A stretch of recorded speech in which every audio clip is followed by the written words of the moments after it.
many people dream big dreams, but they never take any action. If you don't believe in yourself, you've already lost the battle. Not believing in yourself is a losing battle because either you won't try at all or you will convince yourself that you can't do it. And when you convince yourself that you can't do it, your results are going to confirm what you believe.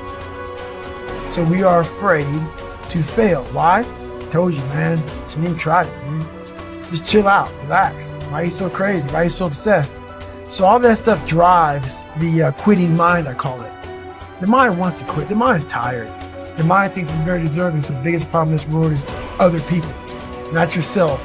It's other people in your head. They are puppet mastering you pretty much on your life. I dare you to give up everything that is keeping you from your dream, to say no to all the negative influences.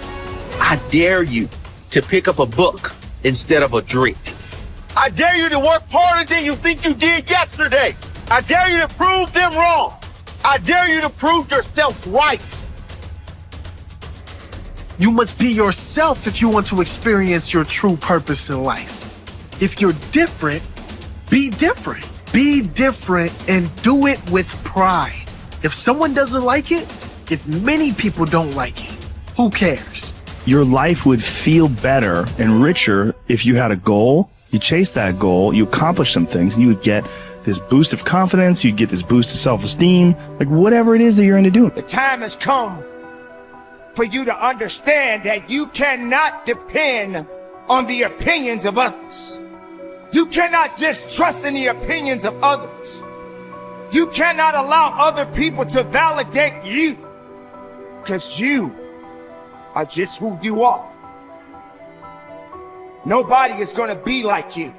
You are the author of your autobiography. You write the story of your life. No one can write your financial story. No one can write your spiritual story. No one can write your emotional story but you. The pen has always been in your hand. The pen has always been in your hand. I say write a story that's going to be damn good to read.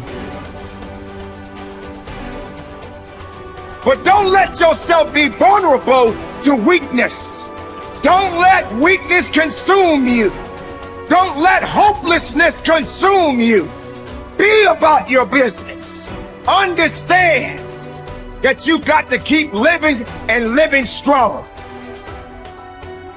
When nobody's looking, when nobody's watching, when nobody understands the measure of passion that you carry, can you keep going? Don't stop! You're right there! Find something. Find a thing that you genuinely enjoy, because getting good at things you genuinely enjoy is extremely beneficial for young people, because it lets you know that, like, everybody thinks they're a loser. Every young person thinks they're a loser. At least a young person in the situation I was at. Like, I didn't know I wasn't a loser until I started winning, until I started doing martial arts. Martial arts taught me that, like, I could get better at stuff, that I wasn't really a loser. I just was someone who was, like, in a fucked up situation.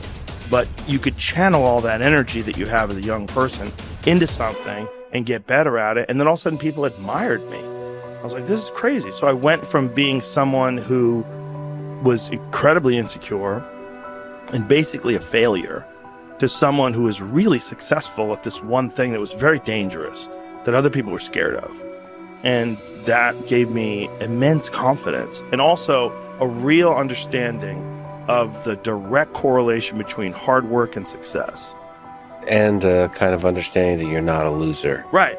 That there is a diamond in the rough. Yeah, and also an understanding that you can't listen to people. Because even my parents didn't want me to do martial arts. They didn't want me to fight. They didn't want me to do stand-up. There's like, you have to understand, like, who you are, and then in the face of other people's either criticism or, you know, lack of faith in your ability to succeed, you push through, and there's great benefit in that. And then you realize that you can kind of apply that to other things in life. You can apply that to critics, you can apply that to social media commentators, you can apply that to a lot of things. I don't think people are happy if they don't have puzzles and complex tasks and things that are interesting to them, whether it's an art project or whether it's learning something completely new like stand-up comedy.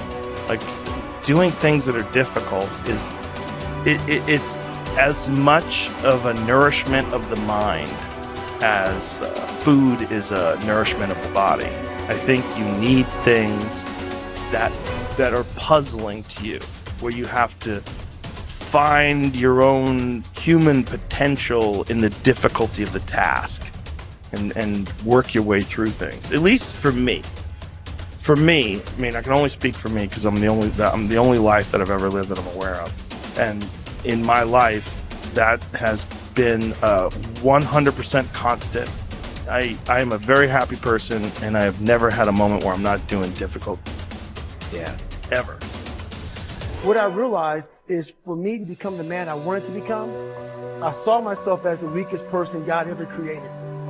But I never blamed God for anything he did to me. So I wanted to change that to be the hardest man ever created. Am I that? I don't know, but you had to have a goal.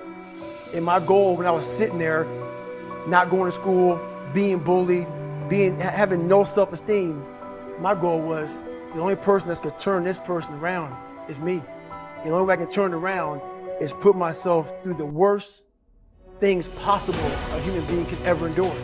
And that'd be the only way that I can build this brain to handle anything that comes in front of it, callousing my mind through pain and suffering. So we read a bunch of books nowadays. As humans, we want to find out how to be someone else. What we don't do is we don't go inside. So literally turn yourself inside out. Read the book that's like we're writing a book every day for life, but we never read that book. So what I would challenge this young man or young woman to do is you have to look inside of yourself and see what you really want. What are you passionate about? We use these words and these little phrases of only the strong survive and all this other crap. They're all words. I get so tired of hearing people just talking. Like right now, someone may think God is just talking. You don't know me. So when I speak from passion. I speak from experience. I speak from suffering. I have to tell this young man or woman that the only way I believe, this is my experience in life, the only way you're ever going to get to the other side of this journey is you have got to suffer to grow. To grow, you must suffer. And some people will get it, some people won't. But they have to see what their journey is to start their journey. Several people live to be 100 years old. And they have great lives, and they have great kids. Their kids go to college and all sorts of stuff. But somewhere in their life, there was a point where they had a decision to make. They can go left or right on this path. Left was the easy route. Right was the hard route. A lot of people take the easy route. And they had a good life that way, but the better life was going to the right side. And you may have 20 years of pain and suffering to get past it, but a lot of us die never truly starting our journey. And I would tell this young person, you gotta start your journey. It may suck, but it will come out the other side when you're coasting. Study the values you admire. You learn values by studying them closely. The law of concentration says that whatever you dwell upon grows and increases in your life. What this means is that when you study and read stories about men and women who demonstrated the kind of values that you admire and respect, and then think about those stories and that behavior, those values sink ever deeper into your mind. Once these values are programmed into your subconscious, they create a propensity within you to behave consistently with those values when the situation requires them. For example, in military training, soldiers are continually told stories of courage, obedience, discipline, and the importance of supporting their fellow soldiers. The more they hear these stories, discuss them, and think about them, the more likely they are to behave consistently with these values when they're under the pressure of actual combat. The core virtue of character is truth. Whenever you tell the truth, however inconvenient it may be at the time, you feel better about yourself and you earn the respect of the people around you. One of the highest accolades you can pay another person is to say that he or she always tells the truth. Emulate the people you most admire. Much of your character is determined by the people you most admire. both living and dead. Who are they? Looking over your life and history, make a list of the people whom you most admire, and next to their names, write out the virtues or values that they most represent to you.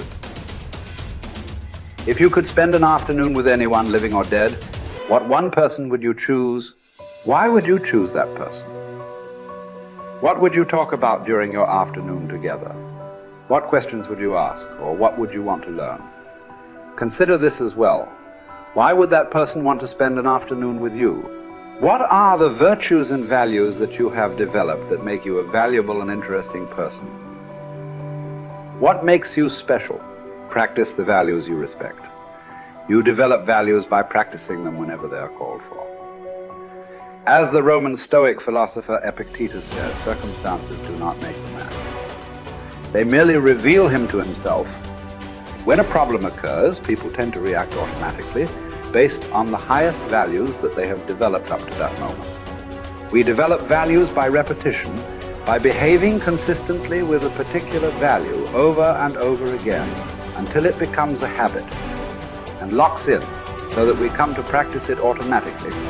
Men and women with highly developed characters behave in a manner consistent with their highest values, and they do so without thought or hesitation. There is no question in their minds about whether or not they are doing the right thing.